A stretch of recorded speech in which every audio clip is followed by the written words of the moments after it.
healing touch.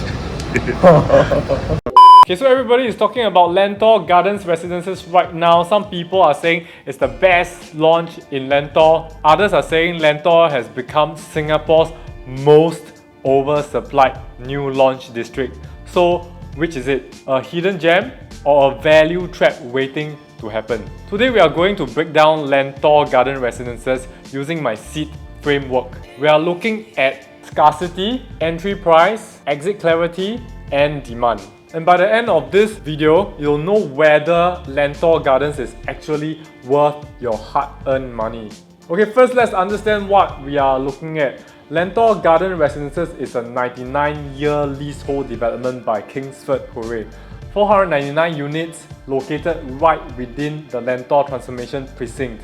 And importantly, it's within walking distance to Lentor MRT station on the Thomson East Coast line. To be exact, it's 441 meters.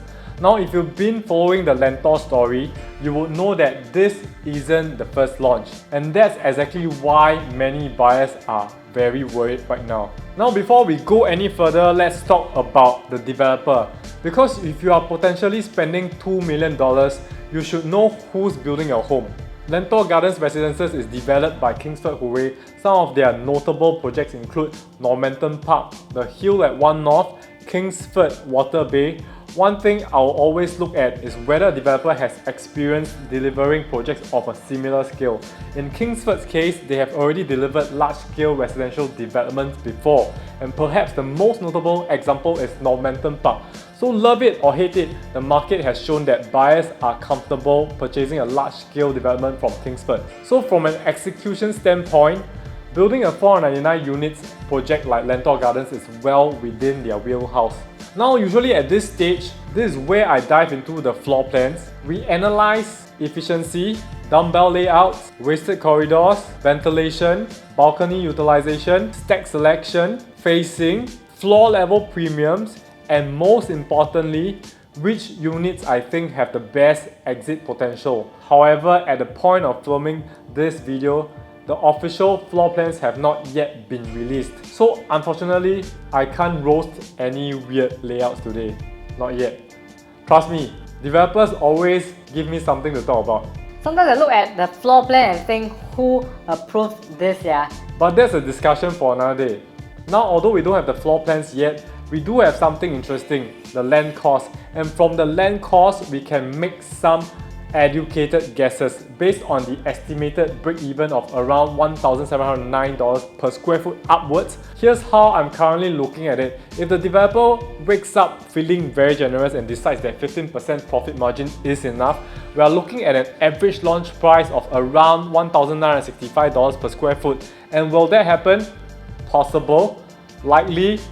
I don't think so. Because developers didn't buy land to do charity work. Now, if we assume a more realistic profit margin of around 25%, which is where many developers would probably be targeting, we are looking at around $2,136 per square foot. And honestly, if you ask me today, this is probably the pricing range I'm paying the most attention to. Now, if they wake up one morning, look at GuocoLand bid of $1,278 per square foot per plot ratio, look at the sales numbers in Lentor, look at buyer demand, and decide, let's see how much the market can absorb. Then we could be looking at $2,307 per square foot or higher, which would imply approximately 35% profit margin and above. In other words, the difference between buying at $2,100 per square foot and $2,300 per square foot isn't just a number. For many buyers, that could mean tens of thousands or even hundreds of thousands of dollars. And this is exactly why floor plans alone are not enough. A good unit at the wrong price can still be a bad purchase. But a great unit bought at the right price, that's where the magic actually happens. So once the official floor plans and indicative pricing are released, I'll be doing a full breakdown covering best stacks, best facing, best floor level, units I would personally shortlist, units I would avoid, which layouts have the best risk-reward profile, and if you want to know what I think is the right entry price for the unit type you are looking at, the stack you are considering, the facing you prefer, the floor level you are eyeing, so reach out to me at this number. I don't buy, how many times must I say this? And honestly, sometimes a 15 minutes conversation can save you from making a 6-figure mistake. So when the floor plans comes out, we'll revisit this project again. And that's where the real fun begins. Okay, now before we start looking at spreadsheets and numbers, let's do what most buyers don't do. Let's actually get on the ground, because Google Maps and brochures can only tell you so much. Welcome to Lentor. Okay, so this is Lentor Modern right now. So we are here to actually have a recce on the side. Right now, let's do a vibe check. The whole place actually feels very nice. A lot of greens. The only noise you are listening to right now is a lot of construction sound.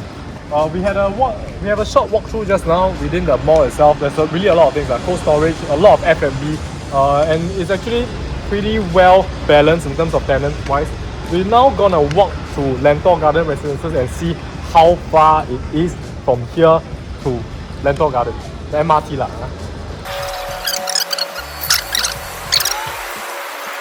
But really, if you crave for anything, right, here really settles everything. For food lah. You even have a clinic. You can even do nails, for all those ladies. And you have cold storage over there as well. Really, you really don't have to get out of Lentor. Everything can settle in this mall itself. Okay, so from here, right, we saw there's a stairs over there.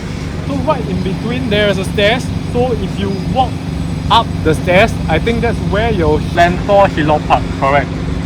So I think from this stairs itself, right, you can probably go enter to the park, and from there you can actually access to different developments over there.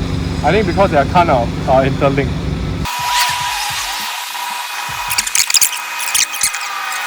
Okay, so this is the plot. This is the plot that GuocoLand bought for $1,278 per square foot per plot ratio. The most expensive one. Why is it so expensive? Because over that side are all landed. So you get actually, if most of the blocks are facing there, then you get an unblock facing over there. Right behind here is Lentor Garden. Cut across probably will take you around, I would say 7-8 minutes to get to Lentor Gardens. Okay, to MRT itself. If you look at the buildings over there, right, those are the industrial buildings. So there's a lot of industrial buildings right over there. Okay, so people who's buying Lentor Garden Residences, right, were worried, right, if their blocks were facing there, right, it's actually not very nice lah. But looking at the side map, right, I think they are facing away from all this. So I would say it's still a safe way that actually they have set up. Catch you back in the office. Now let's address the question every Singaporean buyer asks after scrolling Property Guru at 2 AM. Hey David, so many Lentor launches already, still can buy or not? Short answer, can. Long answer, Depends whether you are buying with your eyes closed or buying because the show flat gave you nice coffee. Let's address the elephant in the room. oversupply. Because when people hear Lentor, they immediately think Lentor Modern, Lentor Hill Residences, Lentoria, Hillock Green, Lentor Mansion, Lentor Central Residences, and now Lentor Garden Residences. That's a lot of supply. In fact, you could argue that Lentor is one of the most aggressively supplied new launch precincts Singapore has seen in recent years. So does that automatically mean it's a bad investment? Not necessarily. Let's start with the first pillar, scarcity. And unfortunately, this is where Lentor Gardens scored the weakest. Think about it. If I'm a buyer in 2026, I have multiple Lentor projects to choose from. If I'm a buyer in 2028, I'll still have multiple Lentor projects to choose from. And when Lentor Garden TOPs, many neighbouring projects would also be relatively new. So from a scarcity standpoint, can another developer replicate what Lentor Gardens is offering? The answer is a strong yes. That's why in my framework, I only score scarcity at around 4.5 out of 10. Not because the project is bad, but because there are simply too many alternatives nearby. Imagining opening a bubble tea shop, then another one opens beside you, then another, then another, then another. At some point, the issue isn't whether your bubble tea is good, the issue is how many bubble tea shops can one customer actually drink from. That's exactly the challenge Lentor is facing right now. Now here's where things that you really want to hear it out, because if you've been following Lentor, you probably noticed something. Kingsford bought Lentor Gardens at around $920 per square foot per plot ratio. Then GuocoLand came along and bought the latest Lentor Central site at $1,278 per square foot per plot ratio. That's a difference of $358 per square foot per plot ratio, almost 39% higher. So the natural reaction is, has GuocoLand lost its mind? Honestly, I don't think so. And the answer might completely change how you look at Lentor Gardens, because I don't think GuocoLand is buying land. I think GuocoLand is buying what they believe is the best remaining site in Lentor. Think of Lentor like a shopping mall. The ground floor corner unit and the basement corner unit are in the same mall, but they aren't worth the same. The new Lentor Central sites enjoy MRT proximity, Lentor Modern Mall proximity, potentially better views facing the unblocked landed enclave, a more central location within the estate, and GuocoLand publicly described it as one of the best sites in the precinct. That statement wasn't accidental, but here's the more interesting point. Who knows the Lentor market better than anyone else? Probably GuocoLand. They have been involved in Lentor Modern, Lentor Hill Residences, Lentor Mansion, Lentor Central Residences, and now the latest Lentor Central site. They have seen showroom traffic, conversion rates, buyers' objection, actual purchasing behavior, data that most of us simply don't have access to. And yet, they were willing to pay $1,278 per square foot per plot ratio. Now here's why this matters to Lentor Gardens buyers. Many people assume that because Kingsford has cheaper land, Kingsford will launch cheaper. Not necessarily. Developers don't price based on land cost, they price based on what the market is willing to pay. If buyers continue absorbing Lentor projects well, Kingsford doesn't need to be the cheapest project. They simply need to be cheaper than the next alternative. And that creates something very interesting. Project with the cheapest land in the entire Lentor cycle may end up having the biggest margin of safety, not because it's the cheapest project, but because future replacement costs have moved so much higher. And for me, that's one of the strongest investment arguments for Lentor Gardens today. Now here's where things become even more interesting, because this directly leads us into the second pillar of my seed framework, the entry price. And after looking at the land cost across the entire Lentor story, I actually think this is Lentor Gardens' strongest pillar. Among the various Lentor GLS sites, Lentor Gardens was secured at one of the lowest land costs at around $920 per square foot per plot ratio, significantly lower than many of the subsequent sites. And this is where I think many buyers are looking at the wrong thing. Most buyers ask, will Kingsford launch cheaper than everyone else?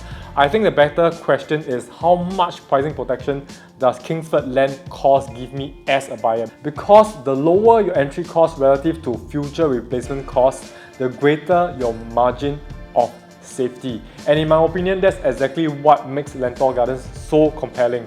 Quick question, would you rather buy property A at $2,100 per square foot or property B at $2,700 per square foot, assuming they are beside just each other? Comment below, A or B, because that's essentially what we are analysing here today. And by the way, if you are currently considering Lentor Gardens, comment seed.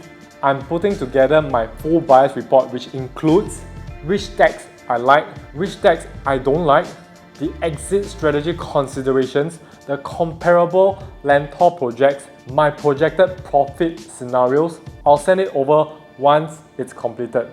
This is why entry price scores around 8 out of 10 for me. Okay, next, exit clarity. And this is one of the most misunderstood parts of property investing, because most buyers focus on, can I make money? Very few ask, who is buying from me later? And that's the question that actually matters. For Lentor Gardens, I think the future buyer profile is surprisingly clear.